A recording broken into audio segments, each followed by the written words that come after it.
विधानसभा शीत सत्र के तीसरे दिन पत्रकारों से बात करते हुए कृषि मंत्री माणिकराव कोकाटे ने एनसीपी शरद पवार गुट के नेता रोहित पवार के बयान पर प्रतिक्रिया दी। उन्होंने कहा कि रोहित पवार क्या कहते हैं इसके लिए राज्य नहीं चलता, राज्य किसानों के लिए चलता है। रोहित पवार ने सरकार पर झूठे वादे करने का आरोप लगाया है। त्यांनी आमच्या निदर्शनास आणून दिलं तर त्याच्यावरती शासन कारवाई करेल ना। आमच्या निदर्शनास आलेलं नाही, कुणी तो व्हिडिओ व्हायरल केलेला आहे, पण त्या संदर्भामध्ये त्या शेतकऱ्याला मदत करण्याची शासनाची भूमिका आहे। मी माझ्या अधिकाऱ्याला सूचना केलेल्या आहे की तात्काळ त्या शेतकऱ्यांना जाऊन त्यांना जी मदत पाहिजे ती मदत उपलब्ध करून देण्यात येईल। काय रोहित पवार काय म्हणतात त्यासाठी राज्य चालत नाही, राज्य शेतकऱ्यांसाठी चालतं।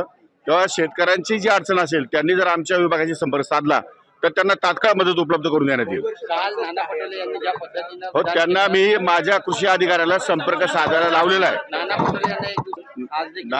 नाना पटोलेंनी जे काही निर्णय घेतला आहे, नाना पटोलेंनी असे वादग्रस्त निर्णय अनेक वेळा घेतलेले आहेत, त्यामुळे त्याचं काही फार वैशिष्ट्य वाटण्याचं कारण नाही।